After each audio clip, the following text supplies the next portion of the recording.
Hello students, welcome back. आज हम लोग क्लास 12 का एक बहुत ही इंपॉर्टेंट और सच में इंस्पायरिंग चैप्टर कवर करने वाले हैं। The topic is physical education and sports for CWSN, यानी चिल्ड्रन विद स्पेशल नीड्स। चलो इसको डिटेल में समझते हैं।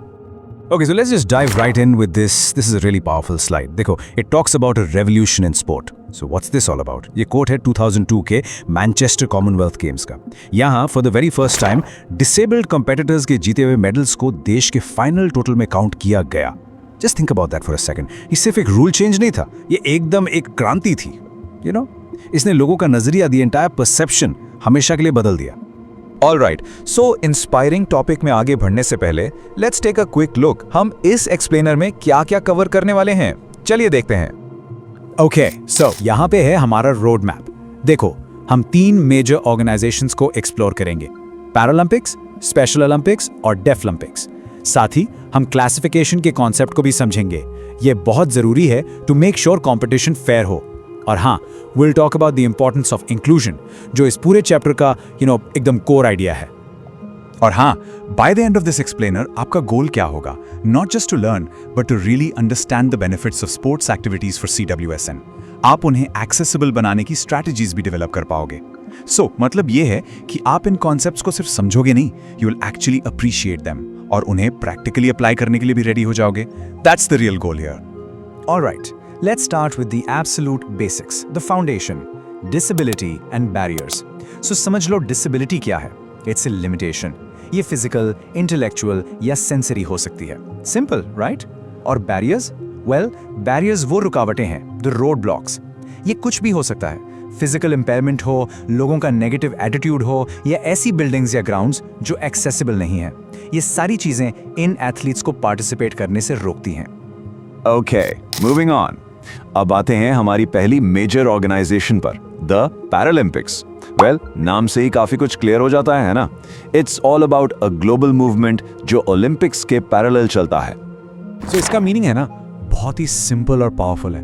पैरालंपिक्स का मतलब है parallel to the Olympics. That's it. ये नाम आता है ग्रीक वर्ड पैरा से, जिसका मतलब होता है अलोंगसाइड या beside. So you see, this is a mega sports event for athletes with all kinds of disabilities, and it's held right alongside the main Olympics. Simple and powerful. चलो इसके बारे में कुछ क्विक फैक्ट्स जान लेते हैं। Ready? पहली बात, ये ओलंपिक्स के ठीक बाद सेम वेन्यू पर होते हैं। और ये प्रैक्टिस कब शुरू हुई? 1988 में सियोल से। इनको गवर्न कौन करता है? द इंटरनेशनल पैरालंपिक कमेटी यानी IPC। और IPC कब बनी? 1989 में जर्मनी में। Got it? Good. और इनका vision, wow, it's so powerful to enable para athletes to achieve sporting excellence and inspire and excite the world. I mean, it's not just about sports, right? ये para athletes को sporting excellence achieve करने में help करने के बारे में है और उनकी amazing achievement से पूरी दुनिया को inspire करने के बारे में है। Okay, अब देखते हैं इसकी इंस्पायरिंग हिस्ट्री। ये एक कहानी जैसी है। इसकी शुरुआत हुई 1944 में डॉक्टर लुडविग गटमैन के साथ। उन्होंने स्पाइनल इंजरीज के लिए एक सेंटर खोला। फिर जस्ट 4 years लेटर 1948 में पहला कंपटीशन हुआ। Small start, right? लेकिन फिर 1960 में रोम में पहले ऑफिशियल पैरालंपिक गेम्स हुए। I mean, what an incredible journey. एक हॉस्पिटल सेंटर से एक ग्लोबल स्टेज तक। Now this is what's really cool. Just look at the sheer variety of sports on this slide. I mean, archery से लेकर wheelchair basketball तक, athletics से swimming तक, athletes हर field में compete करते हैं। और देखो, ये लिस्ट स्टैटिक नहीं है। पैरा बैडमिंटन और पैरा टाइक्वांडो जैसे नए स्पोर्ट्स भी ऐड हुए हैं। ये दिखाता है कि ये मूवमेंट कॉन्स्टेंटली ग्रो कर रहा है, इवॉल्व कर रहा है। सो एक बहुत इंपॉर्टेंट सवाल दिमाग में आता है ना? इतनी अलग अलग डिसेबिलिटीज के एथलीट्स एक साथ फेयर तरीके से compete कैसे करते हैं? I mean, how does that work? Well, इसका सोल्यूशन है क्लासिफिकेशन। इसका मेन गोल ये इंश्योर करना है कि जीत एथलीट की स्किल, फिटनेस और पावर से हो, ना कि इस बात से कि उनका इंपेयरमेंट कम है या ज्यादा। It's all about a level playing field. Alright, चलो इन क्लासिफिकेशन कैटेगरीज को थोड़ा डिटेल में देखते हैं। Let's break it down. पहली कैटेगरी है फिजिकल इंपेयरमेंट।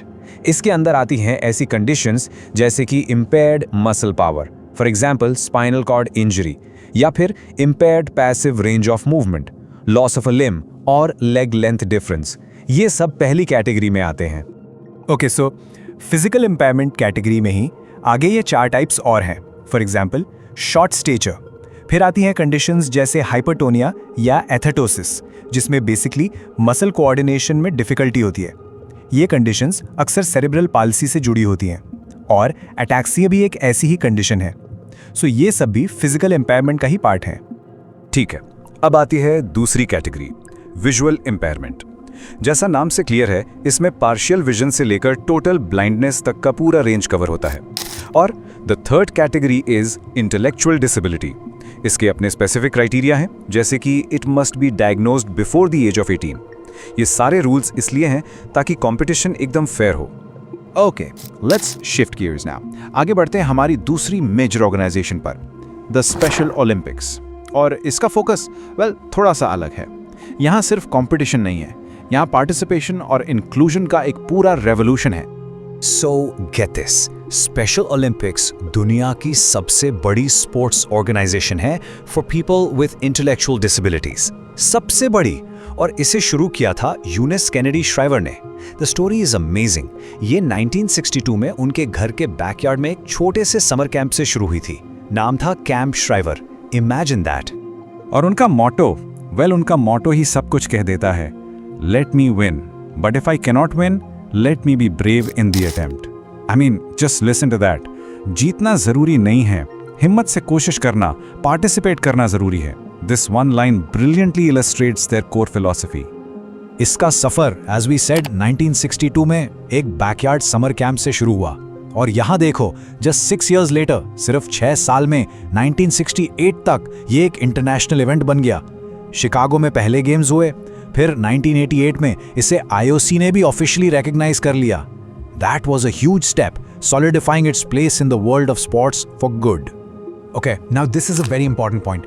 एक क्रूशियल डिस्टिंक्शन है, इसको याद रखना।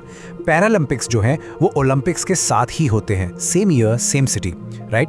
लेकिन स्पेशल ओलंपिक्स वर्ल्ड गेम्स अलग से ऑर्गेनाइज किए जाते हैं। इनका ओलंपिक से डायरेक्ट कनेक्शन नहीं होता। बहुत लोग इसमें कंफ्यूज होते हैं, सो रिमेंबर दिस। तो इसमें स्पोर्ट्स की एक बहुत लंबी लिस्ट है। You've got cricket, football, gymnastics, you name it। लेकिन the real magic, the real benefits are not just about physical fitness, वो तो है ही, बट द साइकोलॉजिकल और सोशल बेनिफिट्स आर ह्यूज।